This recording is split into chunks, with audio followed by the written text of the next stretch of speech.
Entre os textos inspiradores do século XX, 1984 é uma obra rara que fica mais assustadora à medida que sua trama se torna mais real a cada dia que passa. Publicado em 1949, o livro oferece a visão de pesadelo do satírico político George Orwell de um mundo totalitário e burocrático e uma tentativa pobre de encontrar a individualidade. O brilho do romance é a previsão sobre o futuro, sobre a vida moderna. A onipresença da televisão, a distorção da linguagem, o engano oficial, a manipulação da história por um regime totalitário. A visão de mundo de Orwell é sombria e mostra-nos o pesadelo autoritário alcançado, um tributo à vigilância e ao controle. Uma pessoa que não leu tantos livros na vida ainda, mas eu me arrisco a dizer que não tem nenhum outro livro de ficção que seja tão real como esse. Guerra é paz, liberdade é escravidão, ignorância é força. Esse é o lema do partido que controla a Oceania. E nesse livro, o mundo inteiro foi dominado pelo poder socialista. Mas o Ministério da Verdade cuida das mentiras. O Ministério do Amor cuida do ódio. O Ministério da Fartura cuida da pobreza. E tem outro lá que eu não lembro o nome.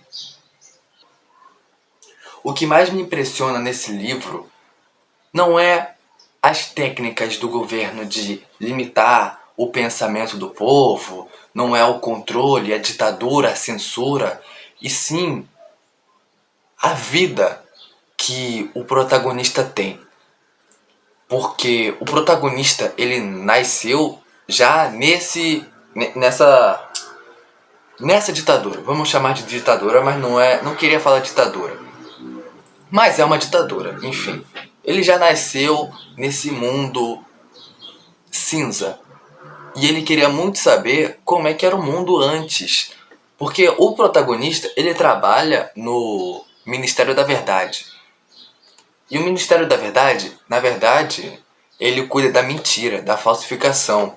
Tudo o que o governo, o partido, né, eles chamam de partido, do Sócim, o socialismo inglês, eles controlam a verdade que o povo tem que saber que o governo, o partido sempre está certo. Então, se alguma notícia no passado dizia algo que não é verdade hoje, o partido, no Ministério da Verdade, ia lá e mudava aquela verdade, assim mudando o passado. O que é algo que sempre está presente nesse livro é a questão se o passado é imutável.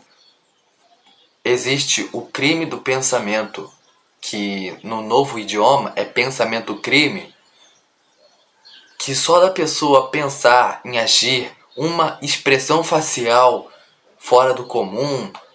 Se você está assistindo uma notícia de guerra do partido, por exemplo, o partido foi derrotado, e aí você faz uma expressão de alegria, cara, tu tomou na jabiraca, porque uma expressão, uma microexpressão do metaforando te lasca todo. A polícia do pensamento te pega e você some, você literalmente some.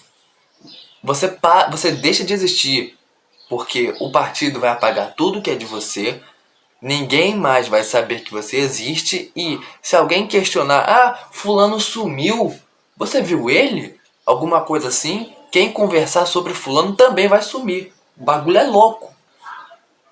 As pequenas coisas que o Winston faz nesse livro, que ele saboreia a cada momento fora da sua rotina, que é trabalhar, voltar para casa, ouvir a doutrina da teletela, o básico que ele faz, que é tomar um café, fazer amor de verdade com a companheira dele, olhar pela janela, a mulher cantando.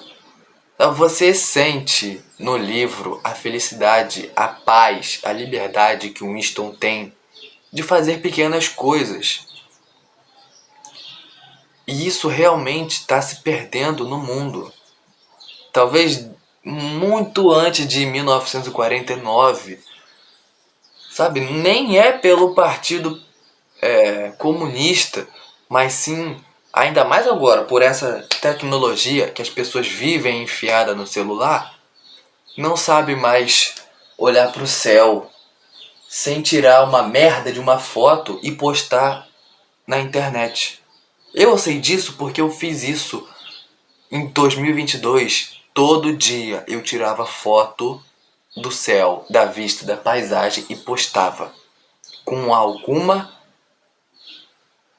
alguma expectativa de curar a minha validação externa na merda desse mundo, sobre coisas maravilhosas de se ver, sobre Deus. Deus fez tudo nesse mundo, o céu, as nuvens. Todo dia o céu fica diferente. E em vez de aproveitar, você sentir o vento, sentir a presença, olhar as nuvens e imaginar qualquer imagem que tem na sua cabeça, você fica acomodado com uma imagem. Não é possível que seja só eu que pensa assim. E é isso que esse livro tem de tão interessante. Quando você está lendo, você chega acho que no meio, que tem realmente essa parte que ele encontra a outra personagem e começa a viver de verdade. Você realmente sente um prazer, porque são coisas pequenas. E nesse livro aqui, as pessoas são presas, e mesmo essas coisas pequenas que o Winston se arrisca muito de fazer, pelo menos ele está vivendo. É isso que ele fala. Tem uma frase que ele fala: eu vou ser pego do mesmo jeito. É mais ou menos assim, não é a frase completa, não é a frase literal que eu tô falando, mas é basicamente isso. Eu vou ser preso do mesmo jeito. Então é isso mesmo, cara. A gente vai morrer do mesmo jeito. Talvez não por uma ditadura, talvez não por um grande irmão, mas talvez por qualquer doença aí que seja, qualquer acidente que seja, a gente vai morrer. Então tem que aproveitar. Não adianta ficar se lamentando pelo que já passou. Assim, o passado construiu o que você é no presente, mas não faz os mesmos erros do passado. George Orwell, em 1949, foi quando ele criou ele escreveu esse livro. Desde aquela época e até antes, as coisas vêm sendo verdades. O cabelo tá tudo estroncho, mano. Cortei o cabelo, poderia ter penteado ele antes, mas a vida é assim. Os proletas são a classe mais privilegiada desse livro. Por quê?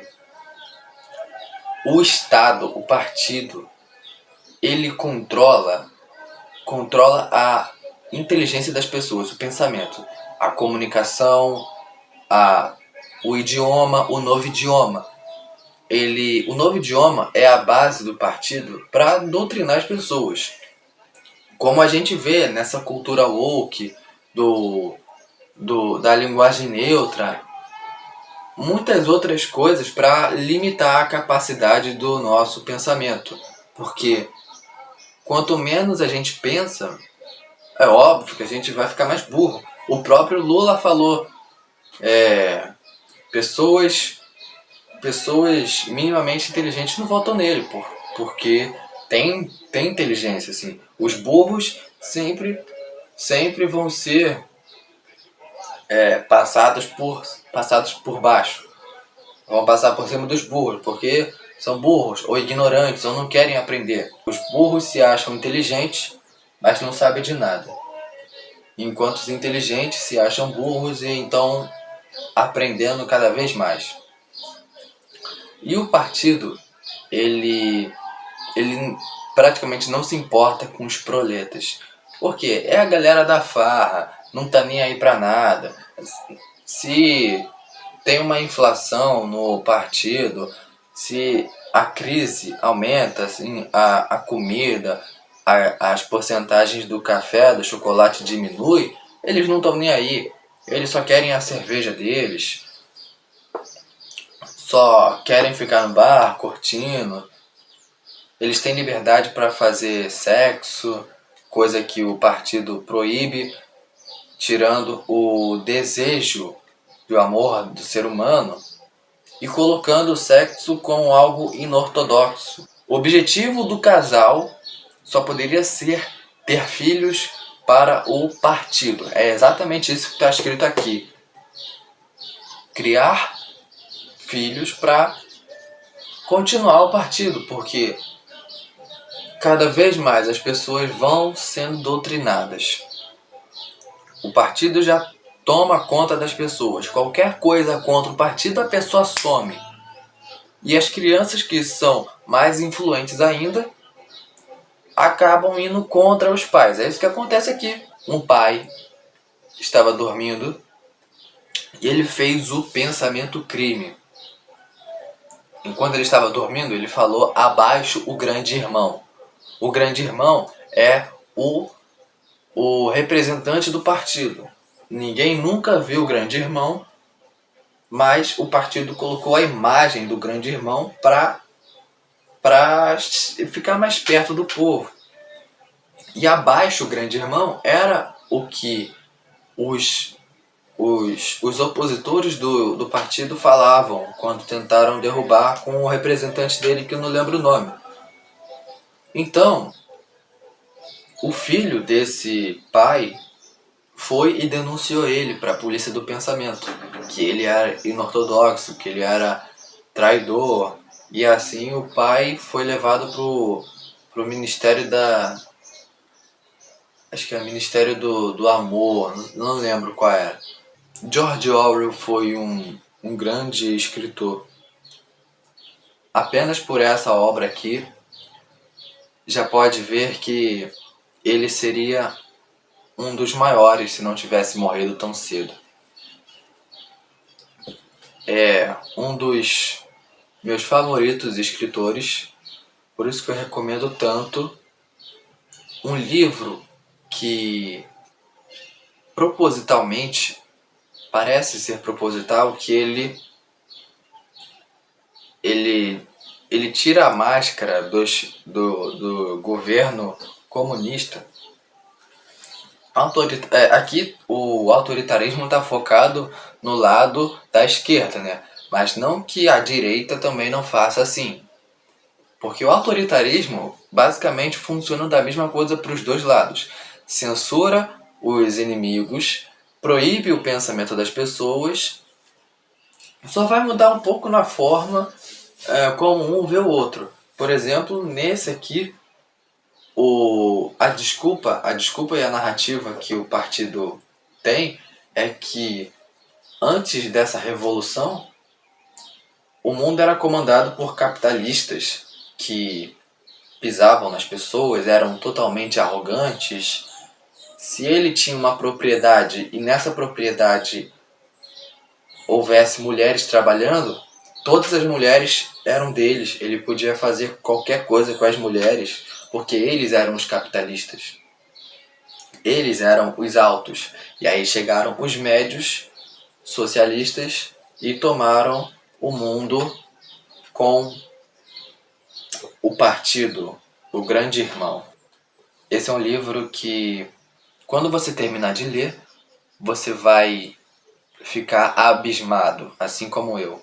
Se você gosta de coisas, assim, de temas, assim, realistas, não só para ficção, como é esse, que fala um pouco de política também, sobre a vida. Eu refleti muito quando estava nessa parte do livro em que o Winston estava apenas curtindo a sua vida com uma mulher do seu lado, fazendo coisas básicas.